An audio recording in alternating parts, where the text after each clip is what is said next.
Bonjour, l'adjudant Mariette, la brigade fluviale de Douai, je suis le commandant de brigade adjoint. Cette semaine, nous relevons les épaves dans le canal, ça nous permet de nous entraîner à la détection et au relevage d'indices dans le canal. Et c'est en collaboration avec les voies navigables de France qui nous mettent à disposition un bateau grue.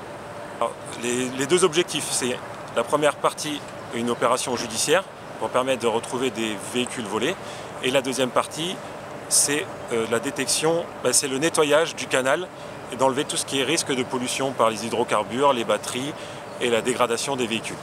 Cette semaine, nous allons sortir une trentaine de véhicules là dans la Sambre.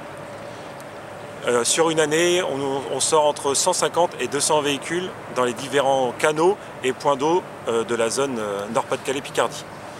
Notre recherche a commencé à Aumont et se terminera à Marpan, à la frontière belge.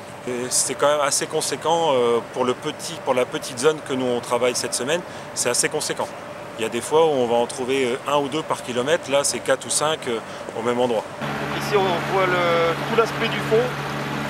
Donc par exemple on est à 2,80 m de profond, on a tout ce qui est enrochement visible ici sur l'écran.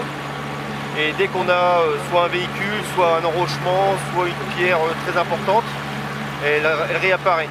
Donc ici on a de droite et de gauche, on est sur 12 mètres de large de chaque côté.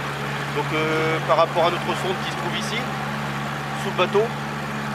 Et du fait qu'on a un prisme, on voit avec l'écho-sondeur tout ce qui apparaît dessous.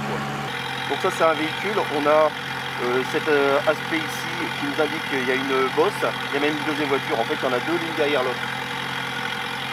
Et là, normalement, on devrait en retrouver peut-être une troisième. Dans les véhicules, on va trouver la plupart du temps, quand ça servi à un cambriolage, des armes, des outils qui ont servi pour un cambriolage. Quand c'est des voitures volées, on va trouver le Neyman qui est forcé, les choses forcées. Sinon, après, on peut trouver d'autres indices, des gants, des bonnets, des choses comme ça qui ont été laissés par soit les propriétaires, soit par les voleurs du véhicule.